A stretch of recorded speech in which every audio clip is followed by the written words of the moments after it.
Necesita vitalmente una información, un conocimiento, unos datos para que su impacto coactivo con la función de organizar la sociedad tenga éxito. Y resulta que esa información no puede nunca llegar a hacerse con ella. Y vamos a demostrar por qué es imposible que el órgano director se haga con la información que necesita para dar un contenido coordinador a sus mandatos. Y además, esto en cualquier ámbito que podamos imaginar, cualquier ámbito político, cualquier ámbito organizativo, etcétera. Bueno, hay 4 argumentos básicos, los voy a resumir, son los argumentos que elaboran los teóricos de la Escuela Austríaca de Economía, Mises y Hayek, a lo largo del debate que mantienen en el siglo XX contra los teóricos de la economía neoclásica, que nunca fueron capaces de entender el problema que planteaba el socialismo. ¿Y por qué no fueron capaces de entender el problema que planteaba el socialismo? Pues por una razón muy sencilla, porque se creían que la economía funcionaba como se explica en los libros de texto de primer curso que funciona. Y es una pena, pero lo tengo que decir aquí, lo que se explica en los libros de texto de primer curso de economía respecto de cómo funciona la economía de mercado es radicalmente erróneo y falso. Cuando yo vine a esta institución me lo explicaron y no estuve a la altura de las circunstancias, no fui capaz de entender del todo, porque era mentira todo lo que me explicaban y me enseñaban. Pero que nadie se lleve las manos a la cabeza. No es problema de esta institución, es un problema universal, casi. Bueno, estos libros de texto neoclásicos explican en términos matemáticos y de ajuste perfecto el mercado. Es decir, el mercado sería como una especie de computadora que ajusta de manera automática y perfecta los deseos de consumidores y la acción de los productores, y el modelo ideal es el modelo de competencia perfecta, descrito por el sistema de ecuaciones simultáneas de Walras en el equilibrio general y el equilibrio parcial por el punto de equilibrio en el que se corta la curva de oferta y la curva de demanda. Entonces, fíjense, en la primera clase que yo vine la primera clase de economía que di en mi vida, en este centro, en el aula 302, en la tercera planta, el profesor de economía empezó la clase diciendo lo siguiente. Y además fue muy honesto y claro. Pero fue una frase terrible. Luego me he dado cuenta con los años, dije, lo que está incluido en esa frase viciaba todo lo que se me enseñó después durante 5 años. Empezó con la siguiente frase. Dijo, supongamos que toda la información está dada. Y a partir de ahí empezó a llenar de funciones, curvas y fórmulas la pizarra y todo el mundo copiando. El supuesto es el que utilizan los neoclásicos, que toda la información está dada y no cambia. Para elaborar las funciones de oferta, demanda, el sistema de ecuaciones simultáneas, encontrar, apretando un botón o aplicando las correspondientes fórmulas, el óptimo correspondiente, y pasamos horas y horas con esos ejercicios aquí, suponiendo que toda la información está dada. Pero ese supuesto es radicalmente irreal. Va contra la característica más típica del mercado. Y es que en el mercado real la información no está nunca dada. El conocimiento sobre todos los datos surge continuamente como resultado de la actividad creativa de los empresarios, nuevos fines, nuevos medios. Luego no podemos construir una teoría económica bajo ese supuesto sin que sea una teoría económica errónea. Y por eso los economistas neoclásicos pensaron que el socialismo era posible, porque como el problema del socialismo es de carencia de información y ellos en su supuesto parten de suponer que todos los datos necesarios para elaborar el sistema y encontrar la solución ya están dados, no fueron capaces de ver las gafas que teóricamente les hubiera permitido apreciar lo que sucede en el mundo, que tienen que investigar científicamente, estaban oscurecidas y no podían ver lo que de verdad sucedía. Solo una escuela de economistas, los economistas de la escuela austriaca, encabezados por Mises y Hayek, siguieron un paradigma distinto. Nunca supusieron que la información estaba dada.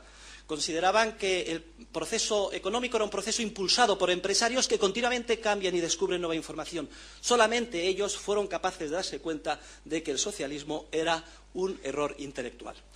Y desarrollaron su argumento en base a 4 elementos. 2 que podemos considerar más estácticos y 2 que podemos considerar más dinámicos. ¿Por qué es imposible que el órgano director se haga con la información que necesita para dar un contenido coordinador a sus mandatos? Pues básicamente por 4 razones. Primero, por razones de volumen. Es decir, este es el argumento menos importante, porque es inmenso el volumen de información que manejamos los seres humanos. Y a nivel global, miles de millones, 7.000 millones de seres humanos. Lo que tenemos en nuestra cabeza es un volumen inmenso. Este es un argumento, el argumento de volumen, que quizás sí podrían entender los neoclásicos, pero es el argumento más débil, el menos importante. Al fin y al cabo, hoy en día, con la capacidad informática que tenemos, pues podemos tratar volúmenes inmensos de información. Pero es que hay un segundo argumento que desarrollaron, que es ya mucho más profundo y contundente. Y es que la naturaleza de la información que se maneja en el mercado no es una información objetiva, no es la información que está, por ejemplo, impresa en una guía de teléfonos, que de manera objetiva se pueda comprar, vender y saber dónde está o descubrir. La información empresarial tiene una naturaleza radicalmente distinta. Es una información subjetiva, no objetiva. Es una información tácita. ¿Qué significa que es una información tácita? Significa que sabemos algo, un know-how, pero no sabemos en qué consiste detalladamente, el know that. Expresado de otra forma, es la información del que sabe montar en bicicleta. Oye, explícame las fórmulas de la física matemática por la cual mantienes el equilibrio en las curvas y no te caes. Oye, yo no tengo ni idea. Yo solo sé que de pequeño me subí a una bicicleta, así es como aprendí yo, no sé ustedes, en el Escorial, y me tiraron una y otra vez y me caí, me hice sangre en la rodilla, pero no sé cómo a la cuarta o quinta vez descubrí el sentido del equilibrio y que al torcer en las curvas tengo que inclinarme, etcétera, y no me caigo. No creo ni siquiera Indurain sepa por qué leyes científicas, racionalizadas y objetivas se mantiene de pie y ha ganado el Tour. Pero tiene el conocimiento, el know that, de cómo sacar adelante eso. La información tácita es una información que no se puede plasmar de manera formalizada y objetiva ni trasladar a ningún sitio, y menos a un órgano director. Solo se puede transmitir a un órgano director para que éste asimile y coaccione, dando contenido coordinador a los mandatos, una información unívoca que no se preste a malentendidos y formalizable. Cuando resulta que la mayor parte de la información de la que depende el éxito de nuestras vidas no es objetivable de esa forma, no es información de la guía de teléfonos, sino es información subjetiva y tácita. Es como el darnos cuenta empresarialmente de que conseguiremos nuestro fin yendo a la guía de teléfonos, pero no es el número concreto que está allí en la guía de teléfonos.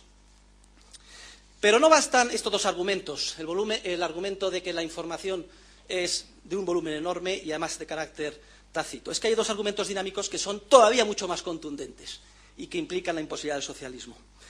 Y es que, como he dicho antes, los seres humanos de a pie, y esa es nuestra naturaleza, y lo siento por los tratadistas de economía neoclásica, así hemos sido creados, y es lo que nos distingue, estamos dotados de una innata capacidad creativa.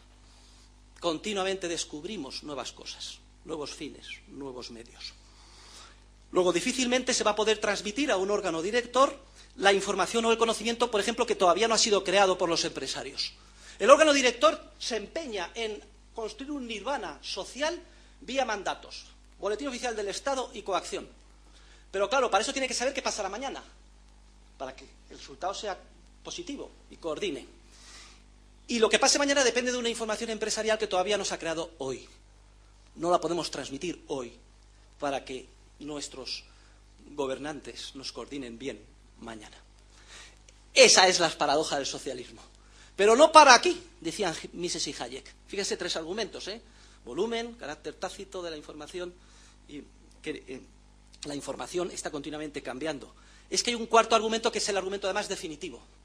Resulta que la propia naturaleza del socialismo que hemos definido se basa en la coacción. El impacto coactivo sobre el cuerpo social, sobre la sociedad civil, bloquea, dificulta o imposibilita, allí donde precisamente impacta y en la medida en que impacte, la creación empresarial de información, que es precisamente la que necesita, como agua de mayo, el gobernante para dar un contenido coordinador a sus mandatos. Luego, esa es la demostración, en términos científicos, de que el socialismo es teóricamente imposible, porque no puede hacerse